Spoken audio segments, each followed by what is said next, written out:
Cara efektif mengendalikan penyakit busuk pelepah Rhizoctonia, sheet blight of maize, pada tanaman jagung.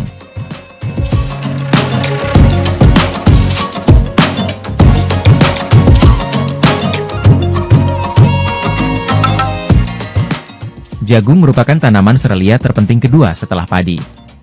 Pada beberapa negara termasuk di Indonesia, jagung mempunyai peran strategis di tinjau dari segi ekonomi. Mengingat fungsinya yang multiguna. Pada masa pertumbuhannya, semua bagian tanaman jagung tidak lepas dari gangguan serangan hama dan penyakit tanaman. Pada dasarnya, untuk menjamin hasil yang maksimal dalam rangkaian budidaya tanaman jagung adalah melakukan program pengendalian terhadap organisme pengganggu tanaman, OPT, yang bisa mengakibatkan gagal panen.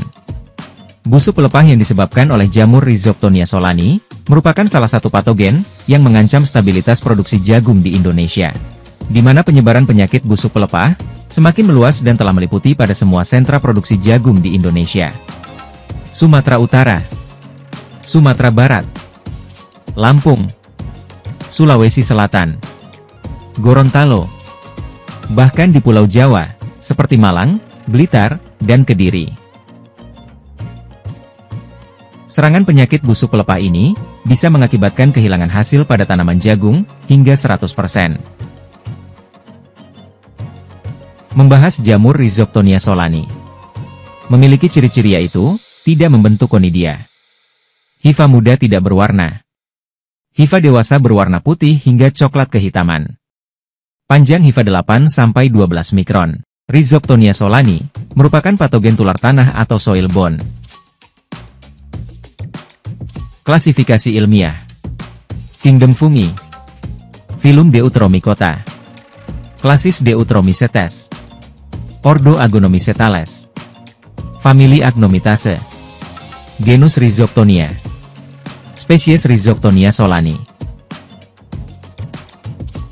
Gejala serangan penyakit busuk pelepah, SID blight, Rhizoctonia solani. Gejala muncul tanaman menjelang berbunga, yaitu 40–50 hari setelah tanam. Tetapi bisa saja terjadi pada tanaman yang lebih muda. Gejala timbul pada daun, pelepah dan tangkai, dan kemudian menyerang bonggol atau ruas. Pada daun dan pelepah, bercak lingkaran konsentris yang berair, seringkali berwarna coklat, sawo matang atau abu-abu. Biasanya gejala awal muncul pada pelepah pertama dan kedua dari permukaan tanah.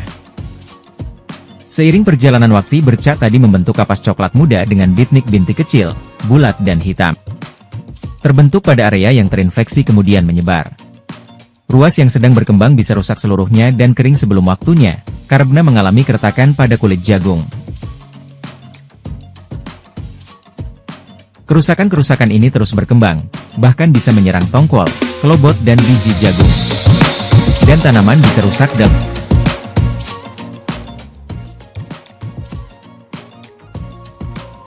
patogen disebarkan melalui tanah, dan bisa bertahan hidup di tanah dan sisa-sisa tanaman, atau pada rumput liar yang berada di sekitar pertanaman.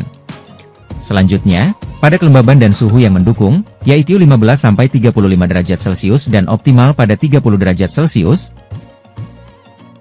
pertumbuhan jamur akan berlanjut dan mengincar tanaman-tanaman yang baru ditanam. Pada kelembaban relatif 70%, perkembangan penyakit bisa diabaikan,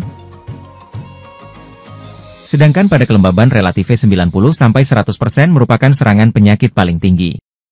Penyebaran sumber inoculum patogen bisa terjadi melalui air irigasi, banjir yang terkontaminasi peralatan yang membawa sumber inoculum. Hal ini banyak terjadi pada kondisi lembab dan panas, di daerah tropis maupun subtropis. Secara umum penyakit ini sulit dikendalikan dengan fungisida, sehingga perlu kombinasi penanganan. Prinsipnya adalah mencegah lebih baik daripada tindakan pengobatan. Rangkaian mengendalikan penyakit busuk pelepah Rhizoctonia solani, yaitu 1. Menggunakan benih dari varietas yang tahan. 2. Hindari kepadatan populasi tanaman di lahan, dengan tidak menanam dengan jarak tanam rapat, terutama di musim penghujan. 3. Sanitasi lahan, yaitu membuang dan bakar tanaman yang telah terinfeksi setelah panen. Menjaga lahan tetap bersih. Hindari terjadinya luka pada tanaman. Potong daun yang terinfeksi beserta pelepahnya, yang berada pada posisi terendah atau yang berdekatan dengan tanah. 4. Rotasi tanaman, atau pergantian varietas. Bisa membantu menekan penyebaran penyakit ini sampai batasan tertentu. 5. Perlakuan benih atau SID treatment. Dengan menggunakan fungisida yang dicampurkan, insektisida dan zat pengatur tumbuh.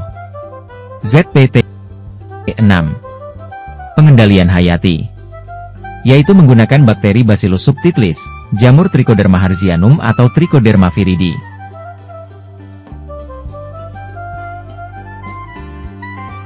7. Pengendalian kimia, menggunakan fungisida yang bersifat sistemik dan kontak. Diaplikasikan sesuai petunjuk penggunaan pada label. Terima kasih, semoga bermanfaat.